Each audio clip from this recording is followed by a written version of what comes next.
to sell the Cleveland Indians, so we haven't got a chance to get on there and add your name in that petition. My dad would have loved that one if he was in here, but he's no longer in here. He's a hated man towards. Sell the Indians to Dan Gilbert. Let's do it. Dan Gilbert, I'll take that. We could even name it Dan Gilbert Square. Dan Gilbert's parking garage. Dan Gilbert Field. Dan Gilbert's Casino. The Muni Lot becomes Gilbert Lot. Dan Gilbert's. We're going to change the name to Cleveland just to Gilbert. The city of Gilbert. The one that Dan built. I would vote him mayor. He's a successful businessman. I'll take him as mayor. Well, until the Browns start until the Cavs start doing well, and then I don't want him as mayor anymore. Cavs. We're a week away from basketball. We are in basketball. That's a story for another day. We're gonna all about the Browns here. That's it. Well, welcome to Game Day Battle, where Cleveland sports news meets biased and outspoken opinion, live from Bamboozles. Yeah, thank you, everybody, Bamboozles. That's what I was looking for. That's a good-looking crowd out there. Those are good-looking people. We have a lot to cover. The first thing I want to throw out there is this celebrates a couple of things. First off, 2 years, Game Day Battle, over 75 shows, and it just happens to coincide with the whole new era of the Browns, new ownership, new leadership, and maybe new coach, hopefully. But there's a lot to cover. I want to introduce everybody to Ramon Torres. Woo! Prominent DJ in Cleveland, and here from the beginning. Exactly. And to his left, my right, Brent Finnegan. Yeah. Woo! I'll give myself some props. I am this shit. It's cool. I know. He is, and working for the Monsters. Actually, you have some access to Dan Gilbert, at least to a wall that separates him from the public. Pretty much. Yeah, his office it's at Q, right? His office. Okay, that's where. It's shaded by a bunch of mirrors, so nobody ever knows it's there. Two-way mirrors. Yeah. He's looking at you, but you're not looking at him. Or maybe they're just so he can look at himself inside of there all the time. Yeah. Maybe, I don't know. Could be. And to my right, Dale Shansters, better known as DST. DST. Yeah, all right. And owner-operator MVP Productions, weddings, all kinds of stuff like that. Yep. And also DJ down at. Actually, it's manager. Oh wait, that's right, manager. Let me change that name tag real quick. Yeah, downtown Crazy Horse. Gotta give some love. Come on down. Day shift action. Cheap plug. I work Thursday nights at the Crazy Horse. I am the Crazy Horse. You're just crazy. So. Shameless self-promotion. That's right. So we're going to look at a few things. One thing that I think is Wait, time out. Ladies and gentlemen, this is Mr. Mike Glass. Yes, I'm Mike Glass. Thank you. Mike Glass in the flesh. Started it right here. He started the whole thing 2 years ago with the idea. So all the beers and toast is all go to him. I need another one though, but yeah, can we get Brett a beer? Anybody? Brett, beer? Tall Middle Light or whatever. Mom, get Brett a beer. Ma, give me a beer. Okay. Oh, Mom's getting Brett some Jameson. I like that. That's like that, Mom. Those deep Irish. That sounds like a great brown Sunday with a bottle of Jameson. That's a perfect brown Sunday. All right. Some nights it might be sorrow, drowning your sorrows in a brown can. There was a great story at CBS.com about Browns fans. In fact, about the Muni Lot, how unique and special it is, the people that are down there. So I want to bring in just Browns fans in general to the conversation and what we represent to the city and what we are that makes us different from, say, a lot of other cities, if we are. Also, we've got Massaquoi out again and a receiving core that has been improving, probably our weakest point on the team for a long period of time. So Massaquoi out, receivers getting better. Is Massaquoi really our number one? Is he our number two? Is he really needed on the team? And might he be trade bait? Along with that, Trent Richardson. Is Trent Richardson really a force to be reckoned with yet? Is he the guy that maybe the Colts think he is, that they are game planning specifically to stop him? And along with that, we have new ownership, we have a new era, we have new leadership in Cleveland. We're going to hit that, and we got to touch upon the Cavs. We're going to throw a little bit of Indians out there, so just a quick little bit about the tribe moving forward. So a lot of sports, but it's all about the Browns, and I say we start right there. Game Day Battle is brought to you by Bamboozles Restaurant and Lounge in Parma. They have the best drink specials anywhere. Seriously, buy one, get one free drinks. How often do you hear of it? You don't. They do it twice a week. Billy's mom makes the pasta sauce all the time, and the burgers, you simply won't find a better one. Check them out, bamboozles.com. Again, bamboozles.com. When you go there, tell them GDB sent you. All right, so as I said, CBS.com has a special little, I guess, expose on the Cleveland sports fans on the Muni lot. Ramon, I know you're a frequent attendant down there. You and the Muni Elves, I think they're called, right? That's right. All right, so you've been down there. We've all been down there. It's a crazy party. The question is, have you been anywhere else, partying in any other city with any other group of fans that are the same as Cleveland fans? Do we really take the prize as the best and the most rabid and most active sports fans? I would have to say yes to that. I mean, being one of the lower end franchises in the football when it comes to winning, for Cleveland fans to still accept that it's almost a lifestyle here in Cleveland. It's not even about going into the game at all. It's just about being down there with people 8 times a year. People put their life savings into some of these setups that you guys see out there. It's one of the biggest parties in Cleveland. And you get to go out there and show your support, win or lose. We're always there. We're diehard fans, and it's part of the Cleveland tradition, I would have to say. And I would definitely put us among. I can't say that I've been tailgating at every other stadium, but I would put us up there in the top 5, behind teams like San Fran and Philly, who actually kill for their teams, You're not a diehard fan unless you're going to take the opposing team's life, then I'd give them the edge. So it's the body count that determines how good you are. Teardrops. I do love our tailgates. I've been doing tailgate partying with these 2 fine gentlemen over here. That's Greg and Alex, everybody right there. I've never had a bad experience tailgating. It seems like whenever we went out there, we made friends with everybody around us. And I have to put it out there, what Dale said is the people that go down and tailgate with their RVs that has orange or brown with Josh Cribbs on the side, or it's one of those guys that have a TV out there. They're not going to the inside of the stadium. They're just there to drink and have a good time and watch the game outside also. It's one big party, and everybody, there's a couple bad apples, but you know what? I think it is top 5, maybe top 3 into my rankings there for you. I do love tailgating downtown, even if it's Ohio State going to the Browns State, even the Browns. It's a great thing for us. I think it's just a way of life. It's a lifestyle. People grow up Browns fans for years, and that's all they know is being down there. And that's what it's about. It's about celebrating with your person next to you who has the same passion about this team that everybody else down there has. Even whether they win or lose, rain, sleet, snow, anything, these people are down there. I'm down there, I get up at 4 in the morning just to prepare myself to get down there at 5:30 to be in line, get in at 7. I'm down there an hour and a half early just to get in there. It's just something that you just go inside and support your team.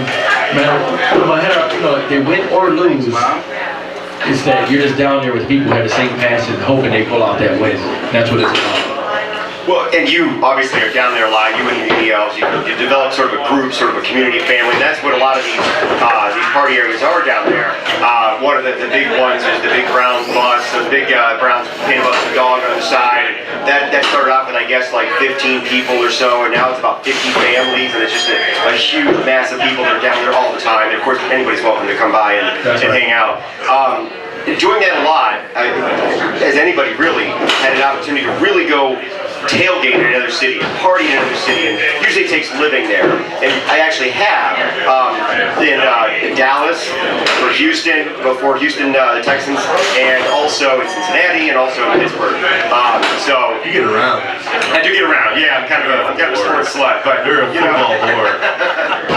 But you know what though? The Pittsburgh thing was more of a fluke, and I wore some colors there, and people were actually pretty cool because Pittsburgh fans don't really care about the rivalry. It's Browns. Had no idea where he was at. No, I didn't. I just wandered. But I lived in Cincinnati for a while. I lived in Austin, so I get to go to party in Dallas and in Houston. Honestly, Dallas, the only one that even comes close, like even close. Everybody else is a very mild, fun party, but it's not the event that it is here.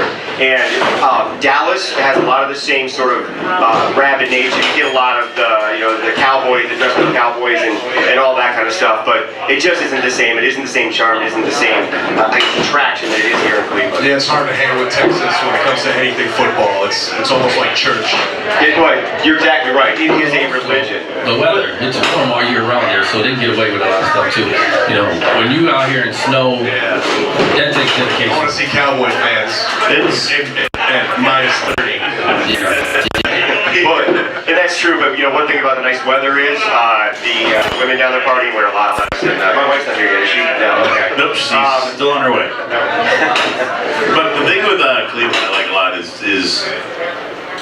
this team, like Dallas or Cincinnati, they've had winning seasons, consistently. The Browns, they do not. But there is still packing muni lots, still partying out there for every Browns home game. We can lose the season party in the muni lot. That's what I love about this city, because we're always behind them 100%, win or lose, and that's what makes this city so great, and that muni lot is so great. Go Browns, guys. Go Browns. And we are actually getting dangerously close to kickoff time. So 5 minutes. Yeah, about 5 minutes. So we're going to come back at halftime. We're going to have a few little giveaways, a few little prizes. So definitely stick around for that. What I want to do right now is throw some numbers out there, put your name, put your reputation to a score. Final score. Final score is the name of the segment, and the Cleveland Browns and the Indianapolis Colts playing right now. We've got two young quarterbacks trying to prove themselves, and one of them, of course, came in with a lot of hoopla and fanfare, but Wheaton actually did as well, because he wasn't expected to go in the first round. He was talked about potentially high in the first round or way back in the third round, and yet we took him low in the first round. And both of them, I think, are trying to prove a lot. And this is their game to do that. They're both going up against similar teams, similar ratings. If we look at some of the numbers, as far as the passing offense, what these quarterbacks can do, they're pretty close. I mean, we're about 16th in the league. They're 9th. That's relatively close.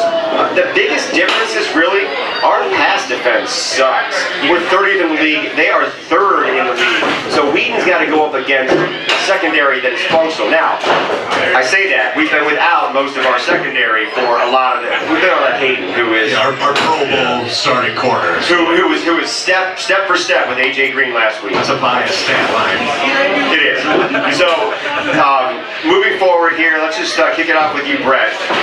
Final score, give me some numbers. Oh, man, this is a tough one. I think preseason I have them losing against the Colts, but if you would have told me back in August that Brandon Wheaton was going to be the quarterback that he is now, getting better every week, along with this core, with this young team that we have, with the secondary that's out right now, Patterson's out, Fajita's out. It's kind of hard to say this defense can hold up against Andrew Luck, but you know what? I've seen every week Brandon Wheaton get better, this wide receiver core get better. So I'm actually going to go with the Browns win today, and it's very tough for the Browns win back-to-back games. But I'm going to go with the Browns. Browns win tonight, or today I should say. I'm going to give them 24, and the Colts 21. It's going to be that close. It's two rookie quarterbacks. I think that's a solid number. So 24-21, Cleveland Browns win. Browns win. I like to hear that. Ramon, are you sharing some love? Yeah, definitely. I said the last week's show, I got the Browns winning. I'm going to change up my score. I got winning 27-17. I'm going to take them down. I think we're playing good. Josh Gordon stepped up big time. Brandon Wheaton, that's becoming one of his favorite targets. I like to see that deep ball. And we can prove that we can throw the ball down the field. And hopefully Trent Richardson has a big game. So let's like see him, play more on the screen. Open the field up a little more. That's another factor this morning too, is that the defensive line for the Colts isn't really up to par with the running game. The running game can't go really far against the Colts today too. So let's see that happen. Trent Richardson with a big game. I got the Browns winning. All right, the Browns win. So Trent Richardson in a black jacket, playing and maybe hurting underneath that jacket. So possibly a really big factor. I mentioned before that the Colts are game planning specifically to stop him, and he's going to have to play big in this offense for them to continue to stay honest to that and open up maybe a little bit of space in that secondary. Dale, You got to put some numbers here. You nailed it. I think Trent Richardson is going to be key to this game. He's what opens up our offense. The fact that we can have a back that we can run 25 to 30 games and just punish the D-line, tire them out in the second half, really open up our passing game. I think that's key to our success. This is one of the games I looked at the beginning of the year as a definite possible win with Andrew Luck being a rookie quarterback. I really think we have a chance to go out there. You know, our D's been giving up yards, but we've been making big plays. You know, yeah, we had Joe Hayden out, but that allowed Sheldon Brown to step up and try to play as a number one corner, going against guys like Victor Cruz and Anquan Baldwin, Andre Johnson, you know, A.J. Green. Now he's stepping down and he's facing number 2 wideouts. So it's going to be much easier for Sheldon Brown to cover Donnie Avery than it probably would be for Reggie Wayne, and that's been one of the Colts' shining spots. Is you know, Reggie Wayne's really been making it easy for Andrew Luck. I think he's going to have his hands full with Joe Hayden out there, without a doubt. But not just Trent Richardson. I want to see Montario Hardesty out there as well. He's healthy. I think these guys could be a great 1-2 punch. You know, Richardson already has 95 carries on the year. He's going to be that workload back. But let's see if we can work Hardesty in there too and try to give him a break. I really want to see us use Trent Richardson on 3rd down. I think that's been a big thing. You know, the third and 1, 3rd and 2, we go out there and we pass the ball, and you know, we could just smash Trent Richardson right up the middle and get ourselves some easy first downs. That was the reason why they brought him in here. But you know, I'm really hoping for a win today. I got the Browns pulling out a win, 27-24. I think it's going to be a close one. Phil Dawson going to kick that game-winning field goal for us at the end of the game there. And I'm looking forward to a great game here today. You know, All right, Mike. What you got going, Mike? Well, it's a good opportunity for us to get that second win. We all want to get that second win. The first one was great because we don't have to be the Lions and go completely defeated all season. But the second win means a lot. It means that we're growing. We built on this. I understand this isn't like a tough team to beat. I think they've won 2 games. Yeah, 2 and 3. So they won 1 more game than us. They're figuring things out. They're learning their way as well. But I almost look at it like Andrew Luck is for them what Trent Richardson needs to be for us. He needs to be just a solid producing guy, a playmaker. We need that from Trent Richardson. He's hurt, and that worries me. But you know what? They inject these guys full of so much adrenaline, so much crap that he'll be fine. I think when he's out there, hopefully he can still see straight. But now. It'll be a close game. It'll be a close game. You know, I'd love to. I think logically I'm saying the Colts, but in this one I got to take the Browns, 34-24, and it may be ugly, but we'll get it done, 34-24. Unanimous. That's the first.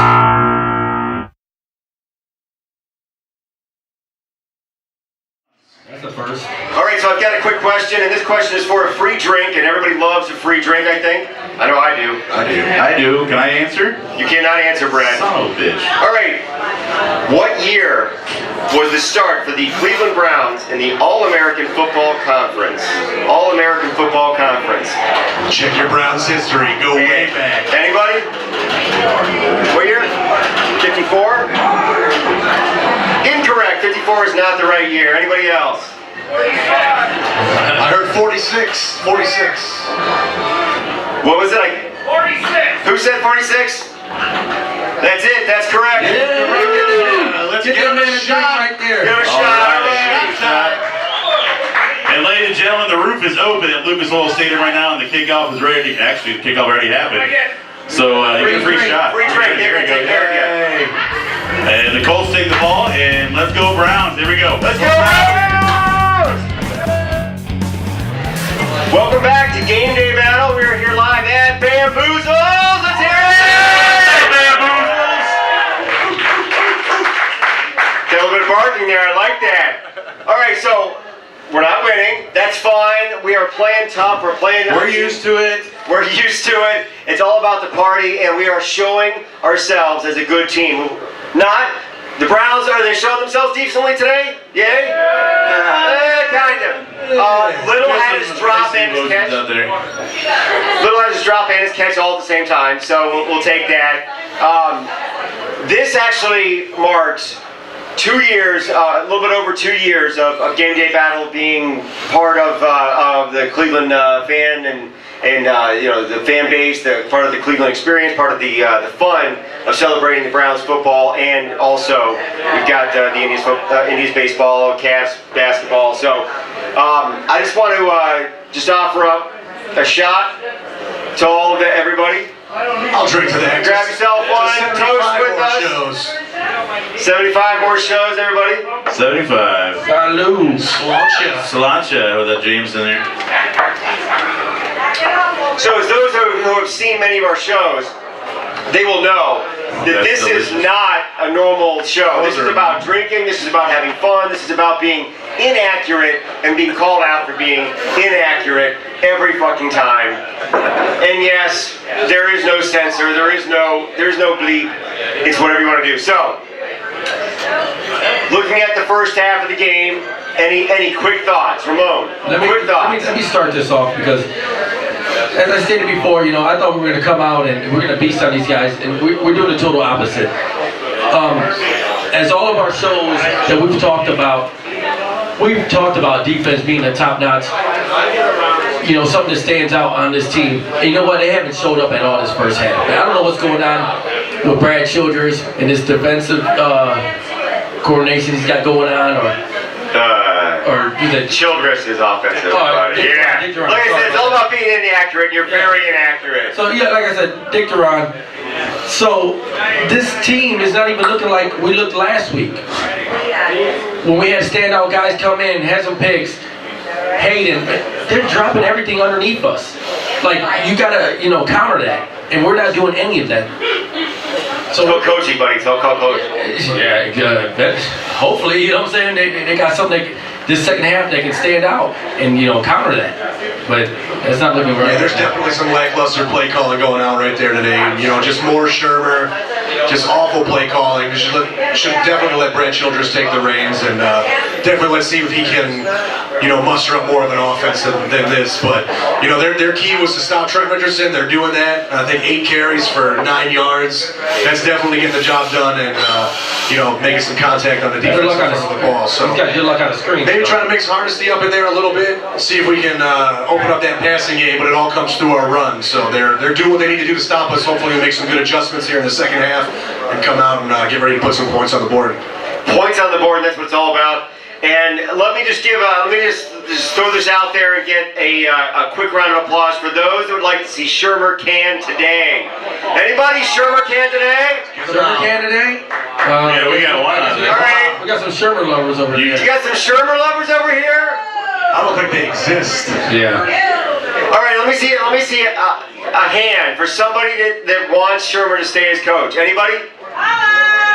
Wait. Let's see one back there. Who's hollering? Right there. Bernie Kosar is. Come on up. Kosar. And now Come up and explain yourself. Hold on, all right, because I was talking to her.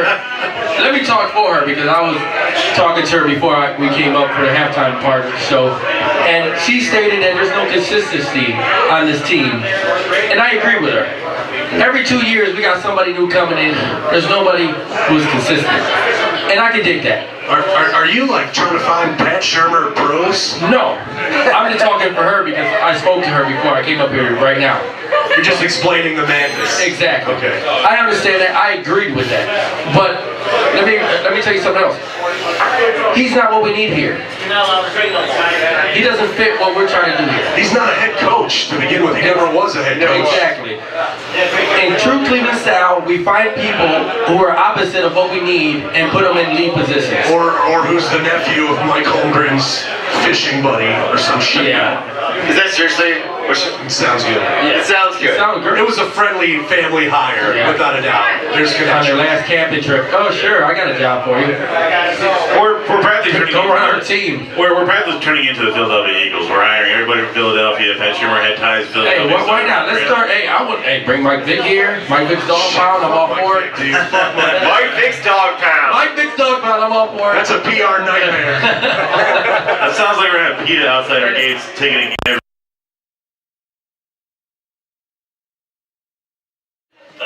That's It true. doesn't matter. It doesn't matter what It he's doesn't going matter. to bring to Cleveland that he hasn't done in They Philadelphia. cancel each other out. His caterpillar mustache. That's what he's gonna bring.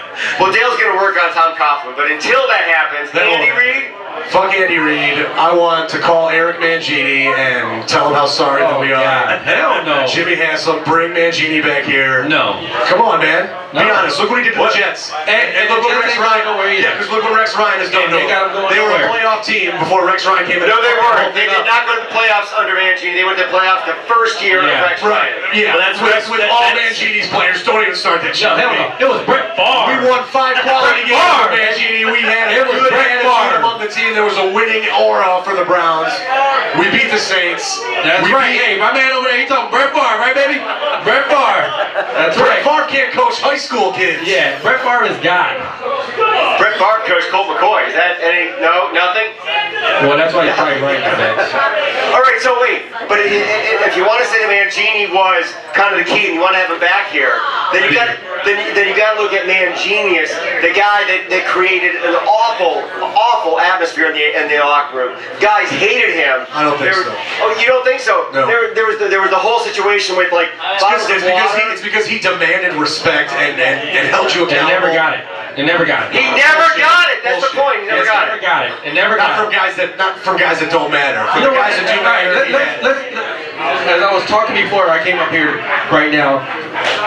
This city and this team is known for bringing guys in who are control freaks. Mangini came in and tried to run the whole show. You can't be the GM, head coach, offensive coordinator, and defensive coordinator all at one time. It does not work. Oh, so you want Andy Reid in here that can do the whole same thing that he's doing in Philadelphia right now then, right? He's not doing that. Yes, he is. Oh, bullshit, though. That's why Joe's here right now. Mangini had Cleveland ties before they moved the team to 90. Oh, he was the ball boy. Under the Belichick system. Ball boy. That He was proved the ball to be boy. successful. He was the ball boy. Cleveland 96. That's And all he I got can say. water. Go watch It it. was Cleveland 95. 95. Cleveland 95. So, like I was saying, and that's what happens. They bring these guys in, and they want to run the whole show. If they hire you as a head coach, just stick to head coaching.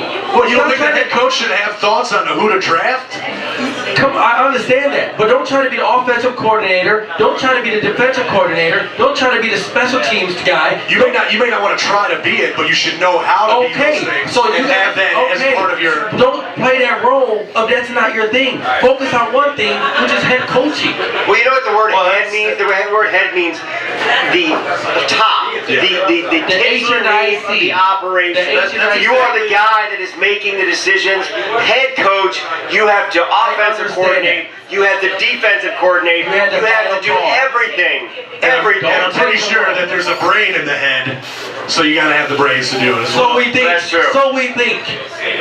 Look, Brennan here. Brennan's so fighting to try to get into this. No, I lost it now. I'm good with it. No, but you guys all are out. Hey, you never know. Haslam is from Pittsburgh. No, as much as that'd be great. But you want to say about Andy Reid in Philadelphia? He's taking over everything in Philadelphia. The reason why Joe came to Cleveland is because all it did, Joe and Andy Reid, was fight for what Andy Reid wanted. Andy Reid wanted this way. Andy Reid wanted that way. Joe had nothing to do with what he had. He's not even a football guy, so I don't even know why we picked him up in Cleveland. But Andy Reid is one of the. No, stop. Let me talk. Let me talk. Owner picked him. Let him talk. It's like the presidential debate. Mitt Romney, go ahead. Owner picked him. It's Andy Reid's running that show over there, and this is exactly what you don't want in this Cleveland. So why would you bring Andy Reid in here anyways? Let's bring in a head coach that's a proven head coach, and not an offensive coordinator or defensive coordinator or a special teams coordinator. Let's bring in a true head coach into the Cleveland City. I think we might have already made our hire when they signed Brad Childress to be our offensive coordinator, because that's usually the guy that steps in as interim head coach if anyone should go. So I definitely don't see Mangini making it through the year. I think, Especially not even Shermer either. I think Haslam would have addressed that. So he's probably gone. Let's see what Childress can do. Let's give this offense, see if the players respond to him. And we might not even have to hire another coach. But you see what he did over there in Minnesota. They had a high-powered offense in Minnesota. They had Brett Favre. They really weren't much And they until had Brett Favre came on the team. They weren't much afterwards either. Percy Harvin, AP. I like They that. put good players on the field. Exactly. But they weren't complete Because until Favre came in. Hold on. We haven't seen the same thing out of Sidney Rice, when Brett Favre wasn't throwing the ball to him. So that had a lot to do with his success in Minnesota. I give you all I that. don't even want Brett Jones that good because guess what? If he was such a proven head coach, he's still being coaching right now in Minnesota. He's going to catch. Just do it. this is all about. All I know is the drinks are flowing. Drink it up, buddy. All right, then give it a shot, and everybody knows if a man give it a shot, he says to do it. Not question. Do it. Hey, shout out to everybody who came out to support GDB. Yeah, big time. Everybody,